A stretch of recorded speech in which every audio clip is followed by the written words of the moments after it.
জামালপুরে তারুণ্যের উৎসব 2025 উপলক্ষে বর্ণাঢ্য র্যালি ও যুব সমাবেশ অনুষ্ঠিত।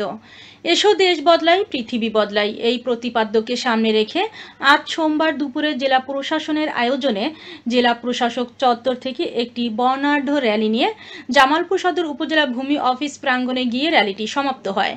র্যালি শেষে তারুণ্যের উৎসব 2025 উপলক্ষে যুব সমাবেশ অনুষ্ঠিত হয়।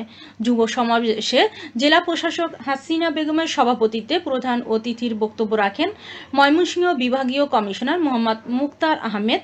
বিশেষ অতিথির বক্তব্য রাখেন জেলা পুলিশ সুপারের পক্ষে অতিরিক্ত পুলিশ সুপার সদর সার্কেল ইয়াহিয়া মামুর।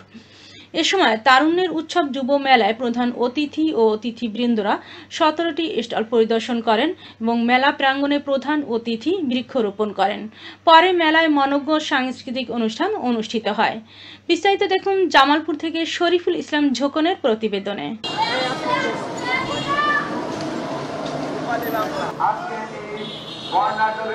আমরা দেখতে পাচ্ছি এই বর্ণাঢ্য র্যালিটি এখন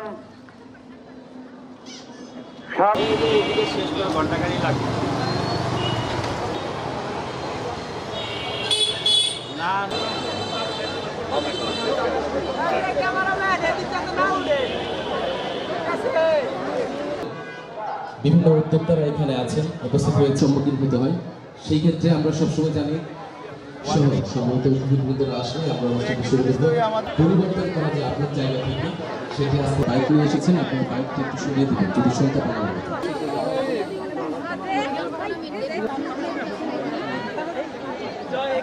ভালো মনের পণ্য আমার কাছে থাকে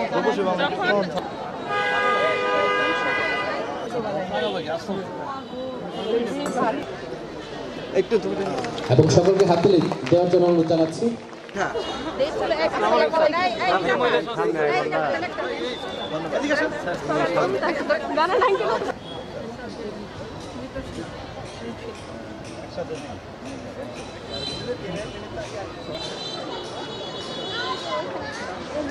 পৃথিবী বদলাই স্লোগানে তারুণ্য যুবকরা এবং তরুণ প্রজন্মরাই পারে একটা জাতিকে একটা লক্ষ্যে পৌঁছে দিতে।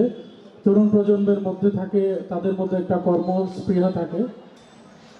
জনাব আফসানা জাহান মিম মেধা, উদ্যম এবং সৃজনশীলতার দেশের জনগোষ্ঠীর স্বপ্ন দেখে এমন একটি আমরা তারুণ্যের উৎসব উদযাপনের জন্য জেলা প্রশাসন জামালপুরের পক্ষ থেকে একটি দীর্ঘ কর্মপরিকল্পনা গ্রহণ করেছিলাম। এই কর্মপরিকল্পনাটি ইতিমধ্যেই সকল দপ্তর সংস্থা কনসার্ন যারা আছে সবার হাতে পৌঁছানো হয়েছে। প্রথমেই এমন এক ছোট্টভাবে শুনবো উনি এই ডেমোগ্রাফিক ডিভিডেন্ডের মধ্যে আমাদের খুব বড় প্লাস পয়েন্ট হচ্ছে যে বর্তমানে আমাদের এই ডেমোগ্রাফিক ডিভিডেন্ডের যুবকদের অবস্থান খুবই ভালো, অর্থাৎ বড় একটা পার্সেন্টেজ এখন কর্মক্ষম। পৃথিবীর অনেক দেশে কিন্তু এই এত বড় পার্সেন্টেজ কর্মক্ষম লোক নাই, এবং এই ক্ষেত্রে আমাদের দেশে বড় সম্ভাবনা আছে। এই ডেমোগ্রাফিক ডিভিডেন্ড বড় একটা সম্ভাবনা আছে এই যুবক সমাজ। কিভাবে